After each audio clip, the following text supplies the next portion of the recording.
में inter pass करने वाले 25,000 रुपए लेने के लिए तैयार हो जाए। जी हां, तो इस साल जो भी इंटर पास किए हैं बिहार बोर्ड उन्हें 25,000 रुपए की राशि देने जा रही है। तो आपको ये राशि कैसे मिलेगी, किस दिन आपके बैंक अकाउंट में आएगी, इसके लिए क्या क्या डॉक्यूमेंट्स आपको जमा करने होंगे और कैसे आपको ऑनलाइन करना होगा, सारी प्रक्रिया यहाँ पे बताई जा रही है। पूरी वीडियो ध्यान से देखिए और 25,000 रुपए के लिए ऑनलाइन कीजिए ताकि आपके बैंक अकाउंट में सही से पैसा आपके पास आ सके, क्योंकि अगर आप सही से आवेदन नहीं करेंगे तो आपका पैसा आपके बैंक अकाउंट में नहीं आएगा। तो पूरी वीडियो ध्यान से देखिएगा। तो फटाफट वीडियो को लाइक और शेयर कर दें और चैनल पे पहली बार है चैनल को सब्सक्राइब करके बेल आइकन क्लिक कर लें ताकि बिहार बोर्ड की हर अपडेट आप तक सबसे पहले पहुंचते रहे। तो यहां पे देखेंगे कैसे आपको 25,000 रुपए राशि आपको बिहार बोर्ड यहां पे दे रही है। तो आइए जानते हैं क्या क्या डॉक्यूमेंट्स हैं और कैसे आपको आवेदन करना है। डॉक्यूमेंट्स किस तारीख का होना चाहिए, फर्स्ट डिवीजन है, सेकेंड डिवीजन है, थर्ड डिवीजन है, गर्ल्स हैं, बॉयज हैं, सभी इस वीडियो को बिल्कुल ध्यान से देखिएगा। तो देखिए यहाँ पे क्या क्या डॉक्यूमेंट्स आपको लगेंगे। ठीक है, इंटर 12th पास स्कॉलरशिप है यहाँ पे शुरू हो रही है और 25,000 रुपये जो है सभी जाति को मिलेगी। यानी आप किसी भी जाति के हैं, आप ओबीसी हैं, जनरल हैं, एससी है, एसटी है, सभी को 25,000 रुपये जो है बिहार बोर्ड यहाँ पे देगी। ऑनलाइन अगर आप साइबर कैफे से करते हैं तो साइबर कैफे का चार्ज यहाँ पे 100 रुपया रखा गया है। ऐसे आपको बिहार बोर्ड कोई भी चार्ज नहीं लेती है अगर आप खुद से करते हैं तो। ठीक है, तो सटीक तरीके से भरने के लिए लोग साइबर कैफे का सहारा लेते हैं तो 100 रुपये यहाँ पे रखा गया है। अब देखिए नोट में एक चीज लिखा गया है कि जाति और बैंक अकाउंट नई अपडेट का होना चाहिए। यानी जाति और बैंक अकाउंट जो है नई अपडेट का होना चाहिए। पहले यहाँ पे समझिए कि बैंक अकाउंट नई अपडेट का कहने का मतलब क्या है। बैंक अकाउंट नई अपडेट का मतलब है कि बहुत सारे बैंक जो है एक दूसरे में मर्ज हुए हैं। तो आपको वैसे अगर अकाउंट खुला हुआ है जो कि पहले किसी और नाम से था, अब दूसरे बैंक में मिलकर उसका नाम चेंज हो गया है, जैसे कि अगर किसी का देना बैंक में था तो देना बैंक अब मिल गया है बैंक ऑफ बड़ौदा में, तो उसमें आपको अपडेट करा के देना होगा, नहीं तो आप अपना नया बैंक अकाउंट खुलवा लें, सबसे ज़्यादा बेटर होगा। ठीक है, जाति की बात की जा रही है कि जाति आपको कैसा देना है। बिल्कुल देखिए, ध्यान से देखिए क्या क्या डॉक्यूमेंट आपको लगेगा। एक एक करके मैं यहाँ पे सब कुछ यहाँ पे समझा रहा हूँ। ठीक है, स्किप नहीं करना। और कैसे आपको ऑनलाइन करना है, किस दिन आपका पैसा आएगा बैंक अकाउंट में, बिल्कुल ध्यान से समझिएगा छोटी छोटी बातों को। चलिए फोटोग्राफ्स की बात करें तो फोटो आपको वही देना है जो कि आप इंटर एग्जाम में बैठे थे, तो जो आप फोटो वहाँ पे फॉर्म फिलअप में लगाए थे वही फोटो देना है, वो ज़्यादा बेटर होगा। इससे फॉर्म आपका रिजेक्ट नहीं होगा और आपकी पहचान हो जाएगी कि 100% वही स्टूडेंट है। दूसरा, आपको आधार कार्ड आपके पास स्टूडेंट का होना चाहिए, तो ये तो आपके पास होगा ही।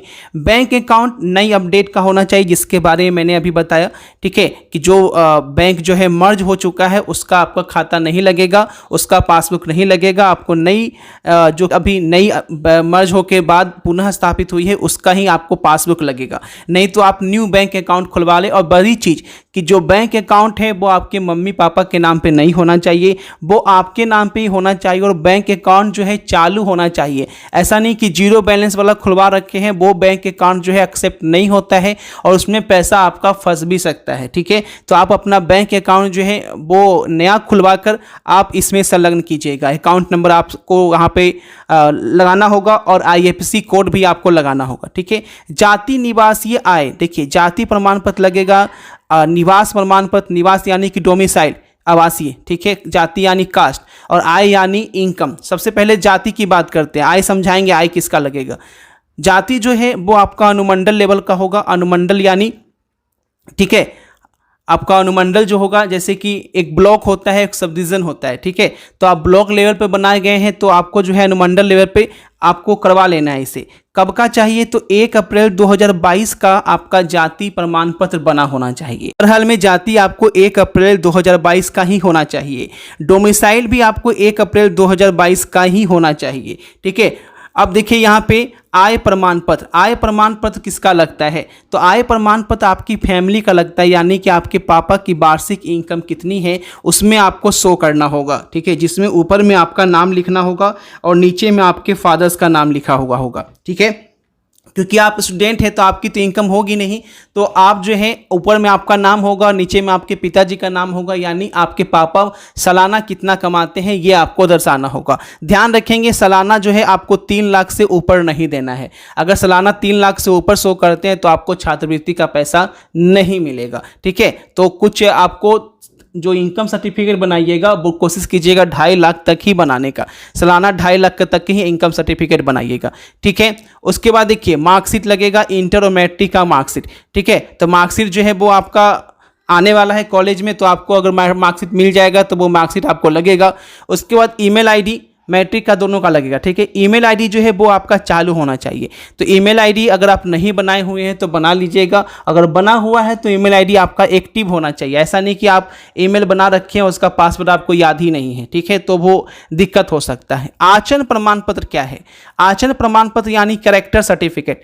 कैरेक्टर सर्टिफिकेट जो है जहाँ जिस कॉलेज या स्कूल से आप इंटर का एग्जाम दिए हैं उस कॉलेज के थ्रू ही आपको जो है कैरेक्टर सर्टिफिकेट जो है वो आपको मिलेगा। उसी कैरेक्टर सर्टिफिकेट को आपको जो है वहाँ पे लगाना होगा। और आखिरी चीज़ मोबाइल नंबर। मोबाइल नंबर में बहुत सारे छात्र गलती ये करते हैं कि खुद का मोबाइल नंबर न देकर मम्मी पापा का मोबाइल नंबर दे देते हैं, और आपके पापा के मोबाइल पर अगर मैसेज जाएगा तो पापा आपका मैसेज चेक करेंगे नहीं, और इस वजह से आपका पैसा जो है पेंडिंग हो जाएगा। तो कभी भी भूल कर ये गलती ना करें, गर्ल्स हमेशा ये गलती करती हैं।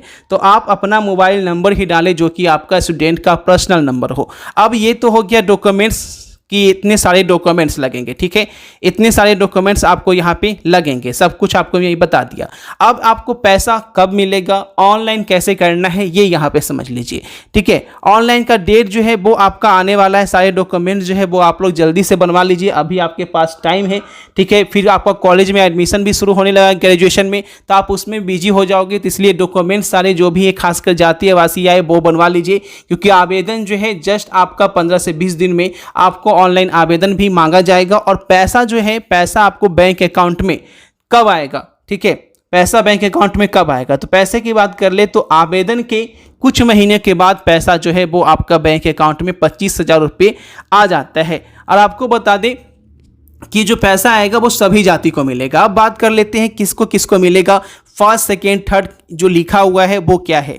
तो फर्स्ट डिवीजन वालों को 25,000 रुपये मिलता है सभी जाति के। अगर आप सेकेंड डिवीजन हैं, ठीक है, तो सेकेंड डिवीजन में आपको 15,000 रुपये मिलता है, लेकिन इसमें सभी जाति को नहीं मिलता है। सेकेंड डिवीजन में सिर्फ आपको किसको मिलता है? तो SC और ST को मिलता है। तो अगर आप SC या ST हैं, लड़का है या लड़की है, अगर आप SC ST है, सेकेंड डिवीजन है, तो आपको 15,000 रुपये आपको मिलेगा। ठीक है, अगर आप SC ST हैं, ठीक है, अगर आप ST हैं, ST यानी कि ठीक है अनुसूचित जाति, अगर आप ST हैं तो ST में आपको जो है थर्ड डिवीजन वालों को भी 8,000 रुपये की राशि जो है वो दी जाती है। इसमें मजदूर लोग आते हैं जिनकी इनकम जो है बहुत कम होती है। अगर आप इसमें थर्ड डिवीजन भी ST हैं, अगर आप थर्ड डिवीजन भी लाए हैं तो आपको 8,000 रुपये की राशि दी जाएगी। सभी के लिए डॉक्यूमेंट सेम ही है, इतने ही डॉक्यूमेंट्स लगेंगे। तो आशा है आपको पूरी जानकारी दे दी गई है। सारे डॉक्यूमेंट्स बनवा लीजिए। जैसे ही आपका ऑनलाइन शुरू होगा, ऑनलाइन कैसे करना है पूरी प्रक्रिया यहाँ पे एक वीडियो आपको दे दूंगा, ऑनलाइन जो है लाइव करके आपको दिखाऊंगा। तो इस चैनल को सब्सक्राइब कर लीजिए और टेलीग्राम चैनल का लिंक नीचे डिस्क्रिप्शन में दिया हूं, टेलीग्राम चैनल ज्वाइन कर लीजिए ताकि आपको सारी इंफॉर्मेशन स्कॉलरशिप के रिगार्डिंग आपको आगे भी मिलती रहे। ठीक है गाइस, तो चैनल को सब्सक्राइब करके वीडियो को लाइक और शेयर कर दें, और जो भी पूछना है कमेंट सेक्शन में आप पूछ सकते हैं। मिलते हैं आपसे नई वीडियो में नई अपडेट के साथ। Thanks for watching this video.